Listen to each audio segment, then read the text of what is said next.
नमस्कार साथियों। साथियों कैसे हो आप? साथियों एक बात बताने जा रहा हूं, ध्यान से सुनिएगा। अभी तो डीएडीआर आपका 2% बढ़ा है, लेकिन साथियों अब जुलाई में जो साथियों बढ़ेगा डीएडीआर वो 5% बढ़ेगा। साथियों यहाँ पर आप गांठ बांध के चल लीजिए।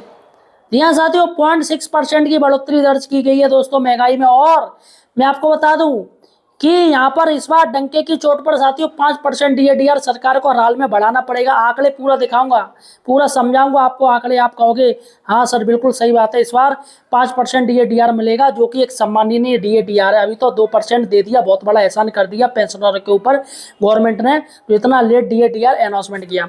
साथियों इसके साथ ही 8th पे कमीशन में एडिशनल सेक्रेटरी की एंट्री हो गई है। भैया कब कब ये एंट्री इनकी चलती रहेगी? सबसे बड़ी बात है यार, रोज नई नई एक पोस्टिंग इनकी भर रहे हैं। मतलब ये क्या टाइम पास कर रहे हैं? क्या टाइम पास कर रहे हैं क्या ये लोग? भैया कमेटी बनी है, अभी तक इनकी कमेटी नहीं पूरी हो पाई है, नए नए मेंबर जोड़ रहे हैं। साथियों आज मैं आपको 6 बड़ी खबरें बताने जा रहा हूँ। जी हाँ साथियों, 6 बड़ी खबरें। अगर आप एक पेंशनर हैं, ध्यान दीजिएगा, अगर आप एक पेंशनर हैं तो यार चैनल को सब्सक्राइब जरूर कीजिए। जी हाँ साथियों, सही और सटीक जानकारी के लिए आप हमारे चैनल द फाइनेंशियल हेल्पर को सब्सक्राइब कर लीजिए। और ईपीएस 95 के लिए भी दोस्तों बहुत बड़ी खबर लेके आया हूँ। आखिर क्या है ईपीएस 95 वालों के लिए, ये भी मैं आपको वीडियो में दिखाऊंगा। सबसे पहले दोस्तों हम हेडलाइंस पे चलते हैं। आपको हेडलाइंस में आपको बता दे रहा हूँ कौन कौन सी हेडलाइंस है जिस पर आज हम डिस्कशन करेंगे। देखिएगा, पहली हेडलाइंस है 8th पे कमीशन में एडिशनल सेक्रेटरी की नई पोस्टिंग हो गई है, इनकी पोस्टिंग चलती रहेगी। और दूसरी बड़ी खबर है, इस बार डीए 3.43 लेटर जारी एरियर से पहले। जी हाँ साथियों, बहुत बड़ी खबर है। तीसरी बड़ी बात है, डीएडीआर नए एआईसीपीआईएन के आंकड़े जारी। आखिर क्या आंकड़े हैं और किस तरीके से आपको 5% डीएडीआर इस बार मिलेगा कंफर्म। और चौथी बड़ी बात है, सैनिकों का हाउस टैक्स अब माफ होगा। जी हाँ साथियों। पांचवी बड़ी बात है, एटीएम से निकाल सकेंगे ईपीएस 95 खातों से रकम। जी हाँ, ये सरकार ने दे दिया। और सीआरपीएफ एवं बीएसएफ के लिए 5 नए पीएओ खोले गए। ये सरकार ने साथियों बड़ा कदम उठाया है सीआरपीएफ और बीएसएफ के लिए। तो साथियों यार चैनल को सब्सक्राइब जरूर कीजिए। जी हाँ साथियों, चैनल को सब्सक्राइब कीजिएगा, हमें सपोर्ट जरूर कीजिएगा। क्योंकि भाई साहब यहाँ पर सरकार की बकिया तो हम ही जोड़ पाएंगे, वरना काव में दमना है कोई सरकार के खिलाफ कह दे। तो साथियों चैनल को सब्सक्राइब कीजिएगा। सरकार पेंशनरों के साथ बहुत गलत कर रही है, तमाम कर्मचारी उनके साथ बहुत गलत कर रही है। इसका हमें खुलकर विरोध करना है। अगर विरोध नहीं करेंगे साथियों तो आने वाले समय में आपको लग रहा है कि ये पेंशन भी ना आते, ये बहुत बड़ी बात नहीं है। चलिए साथियों चैनल को सब्सक्राइब कीजिएगा, हमें सपोर्ट कीजिएगा। क्योंकि सरकार से सवाल पूछने वाला सिर्फ मैं ही बंदा हूँ।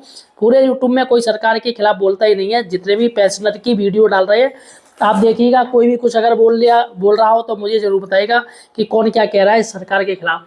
चलेगा साथियों, सबसे बड़ी बात है 8th पे कमीशन में एडिशनल सेक्रेटरी की नई पोस्टिंग कर दी गई है। जी हाँ साथियों, आखिर क्या खबर है दोस्तों? सबसे पहले हम वो आपको लेटर दिखाने जा रहे हैं जिसमें 8th पे कमीशन में एडिशनल सेक्रेटरी की पोस्टिंग कर दी गई है। सबसे पहले लेटर देखिए दोस्तों, साफ साफ लेटर देखिएगा, केंद्र सरकार का है। यहाँ पर साफ साफ लिखा है, appointment committee of the cabinet ministry of personnel public grievance and pensioner department personal and training 30/4/2024 का लेटर। यहाँ पर साफ साफ लिखा है कि यहाँ पर appointment of Shri Brajendra Navneet IAS, जो कि साथियों यहाँ पर एडिशनल सेक्रेटरी 8th पे कमीशन के लिए रखे गए। जी हाँ साथियों, under the department of expenditure.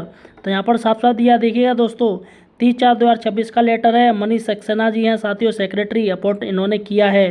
तो साथियों यहाँ पर एक बड़ी खबर है ये 8th पे कमीशन वालों के लिए। चलिएगा साथियों, अब भैया जो भी है पोस्टिंग, जो भी रह गए पद बेहू जल्दी भर लें, जो भी कछु करें जल्दी करें। 200 दिनों में 8th पे कमीशन की रिपोर्ट जारी करते हैं, निकला यही बहुत बड़ी बात है।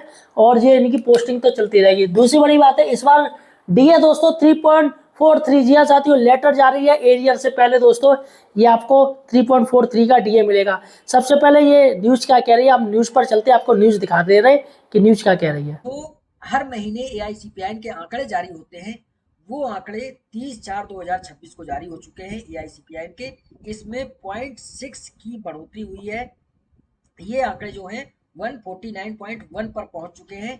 यानी कि इस हिसाब से अब जो डीएडीआर है 2 महीने के आंकड़े आने के बाद जो हुआ है, अभी 60% सरकार देगी। लेकिन 2 महीने जनवरी और फरवरी के आंकड़े जो आए हैं 49.1, इसको अगर कैलकुलेट करें तो 61.43%, यानी कि 2 महीने में ही 1.43% ये बढ़ चुका है। चलेगा साथियों, केंद्र सरकार ने डीएडीआर को लेकर नए एआईसीपीआईएन के आंकड़े जारी कर दिए। जी हाँ साथियों, AICPI इसी के द्वारा दोस्तों DADR आपको दिया जाता है, जिसमें साथियों 0.6 की बढ़ोतरी दर्ज की गई है। जी हाँ साथियों, 0.6 की बढ़ोतरी दर्ज की गई है और मुझे लग रहा है आने वाले समय में और भी साथियों इसमें बढ़ोतरी दर्ज की जाएगी। उपभोक्ता आंकड़े हैं साथियों, सबसे पहले मैं लेटर दिखा दे रहा हूँ आपको, बकायदा ग्राफ दिखाऊंगा किस तरीके से ये आंकड़े सरकार ने जारी किए हैं। सबसे पहले लेटर देखिए, ये देखिएगा केंद्र सरकार ने दोस्तों आंकड़े जारी कर दिए और यहाँ पर साथियों 0.6 का अंतर आ रहा है, यानी 149.1 पॉइंट है साथियों 2026 में।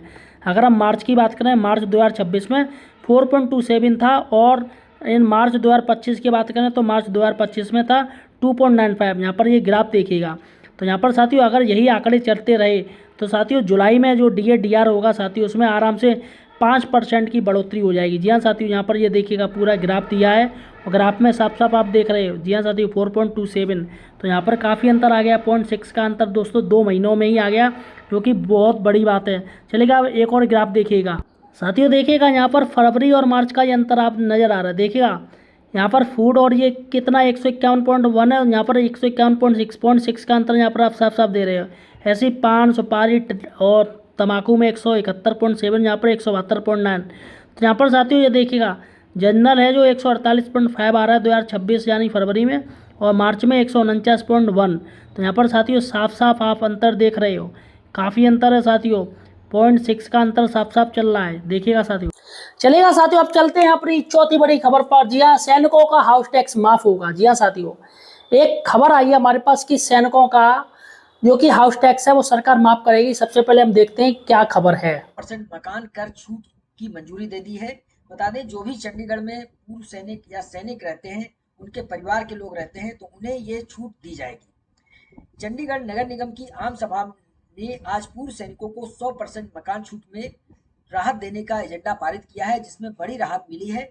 अभी तक ये 50% छूट दी जाती थी, लेकिन अब इसमें 300% की छूट दी गई है।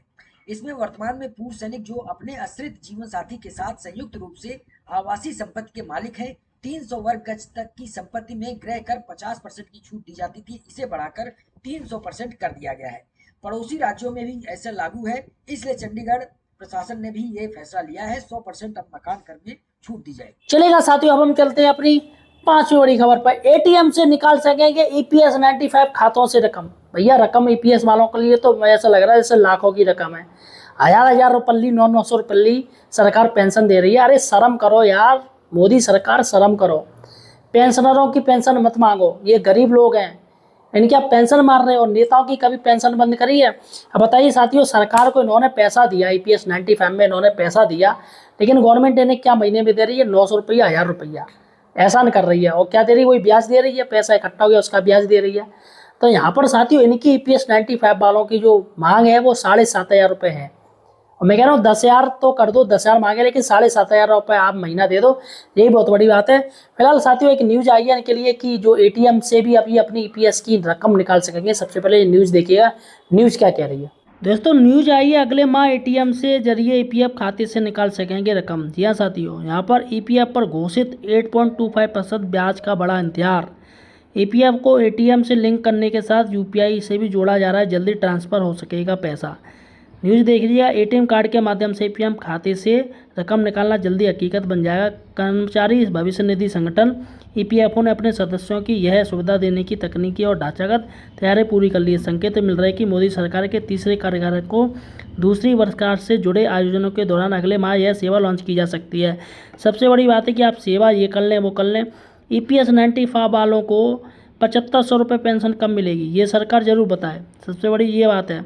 और आप जब पैसा ही नहीं है लोगों के पास तो वो ATM से क्या मतलब, वो कैसे निकालेंगे।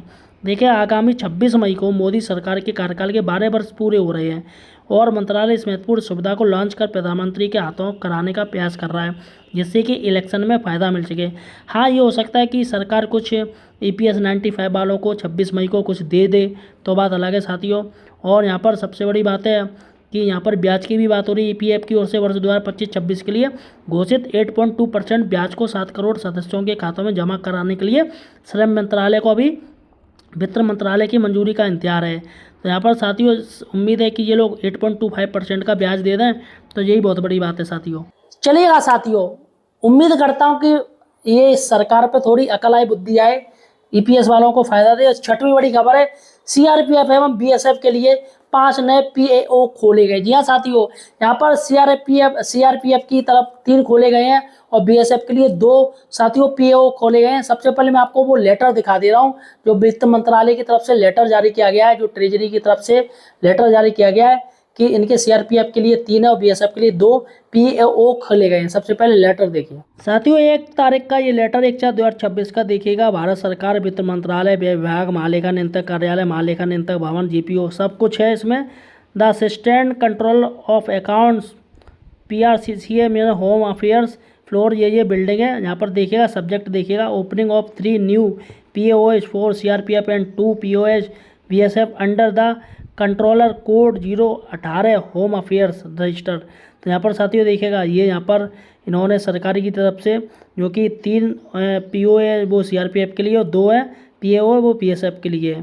तो यहाँ पर साथियों, तो यहाँ पर देखिएगा और इसमें यहाँ लिखा है 18 ये सारे ये कंट्रोलर कोड है साथियों, 018 MH है।